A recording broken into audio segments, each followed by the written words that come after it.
watching the station covering all of the DMV. This is DC News Now. Well, good afternoon, and thank you for joining us for the news at noon. I'm Mark Hall. More rain hits the DMV, and meteorologist Damon Madsen joins us now with the latest check on the forecast. Damon, when we were growing up, something about April showers. That's been the saying all week just to get us through this wet weather, right, Mark?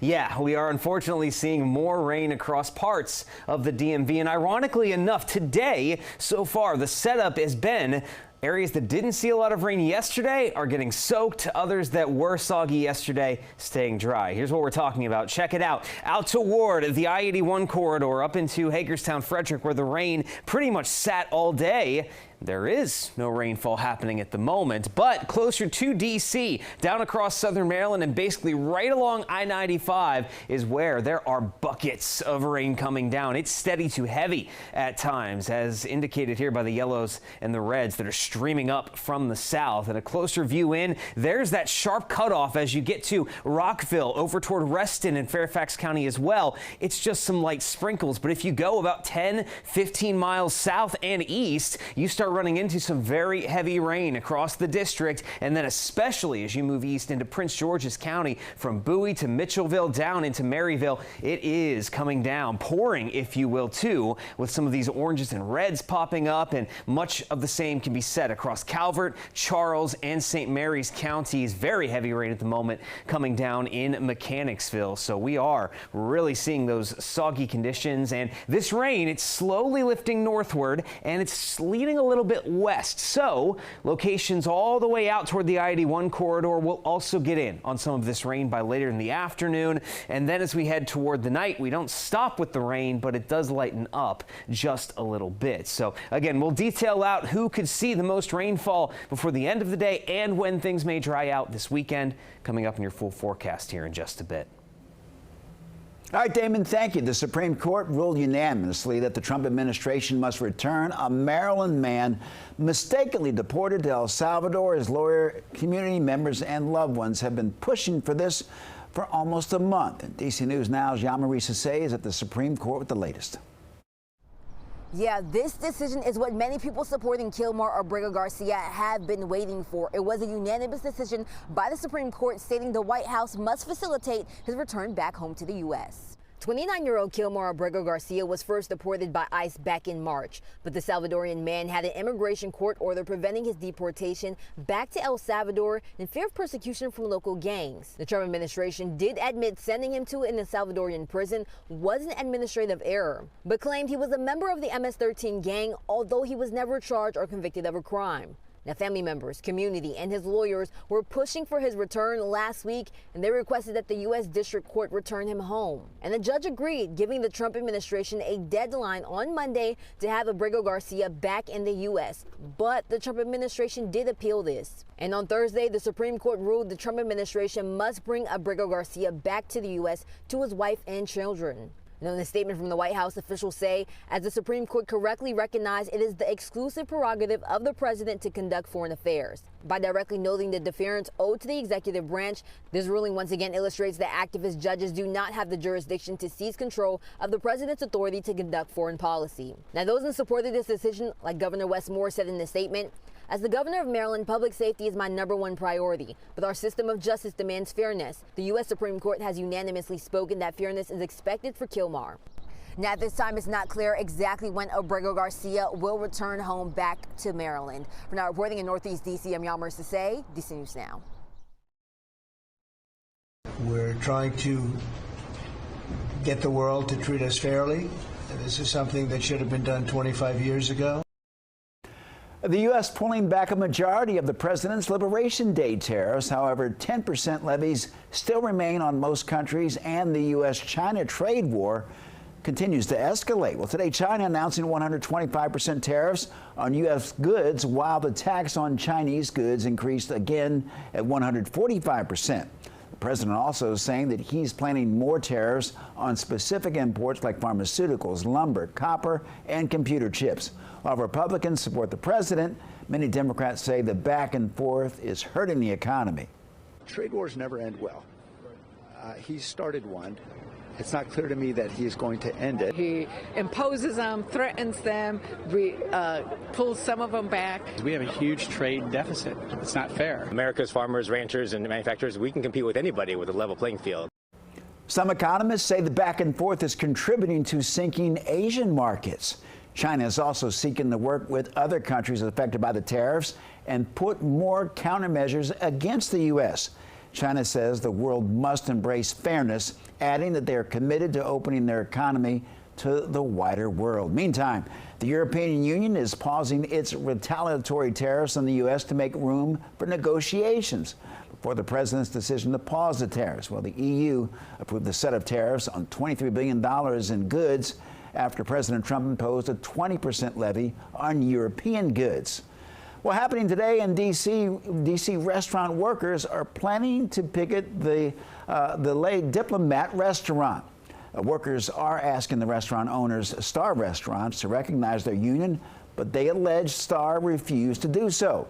Workers say that they want a union contract with Unite Here Local 25. The protest is expected to begin at 5:30 this evening. Well, there's more growing concerns about congested flights at Reagan National after two American Airlines planes clipped each other's wings on the tarmac yesterday. FAA says 80 passengers and crew on a flight headed to South Carolina hit the wingtip of a New York-bound flight to JFK. The New York flight had 71 people on board, including two members of Congress. The incident comes as DCA has had a lot of concerning incidents in the last few months, including the deadly plane collision in January. Some travelers shocked by the incident, while others aren't too worried. I always feel safe flying, so I think it's just highlighted right now a few incidences. I thought they was going to make changes with the accident that just happened, but it looks like they didn't make any changes at all, any.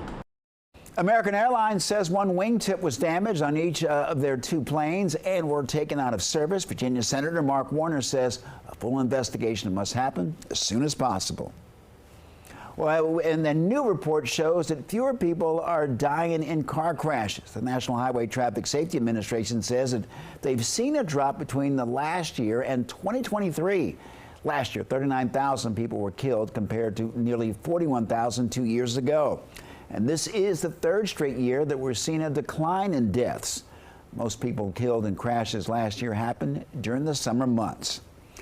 And the DMV falls into the administration's Region 3, which saw an overall 1% drop. D.C. was an outlier, seeing 3 more crashes than in 2023. But Maryland saw a nearly 7% drop, while Virginia saw 3 fewer deaths, and West Virginia saw 5 fewer deaths. Meantime, the NHTSA says that it has finalized its report for 2023 that shows that fewer people died than in 2022, but there were some categories with increases, including when young drivers between 15 to 20 years of age. That really tells us that families need to really put their feet down about safe driving habits, and we need to think about how new drivers are educated and licensed in this state to really, drive the message home that when you're young, you have to try a little bit extra hard not to engage in risky driving behaviors.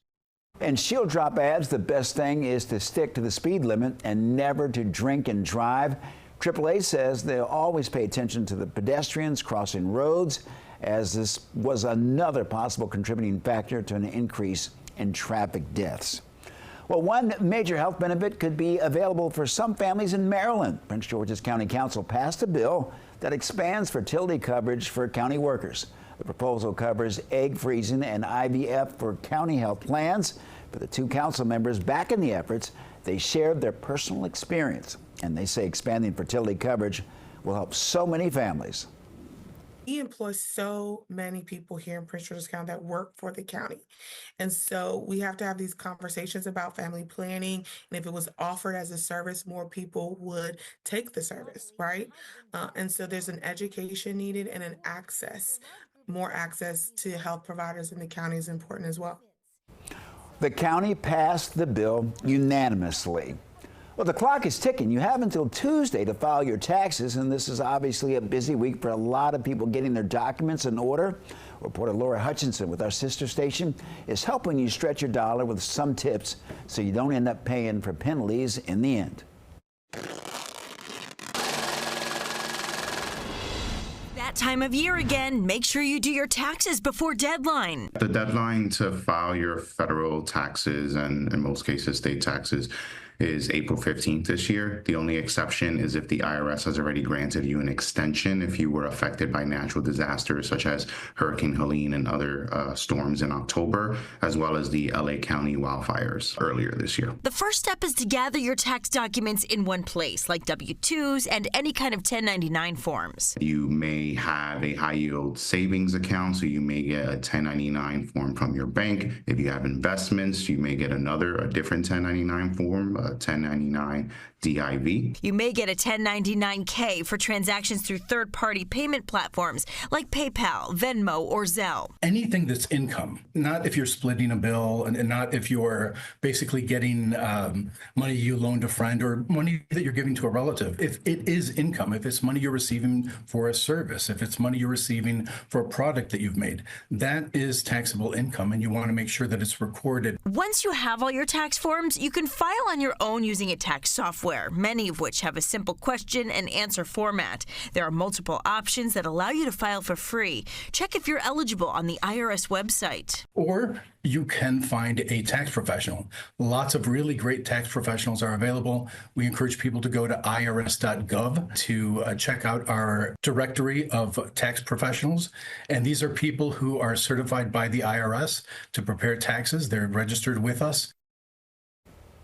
And for more tax filing help, visit dcnewsnow.com, and we have a list of free services. Well, still ahead on the news at noon. Lawmakers want to know, is it time to stop messing with the clock? I'm Basil Jarm reporting in Washington. Is Congress willing to fall back or spring forward permanently? And how long will some of this heavier rain stick around today? We'll have a full look at your forecast coming up after the break.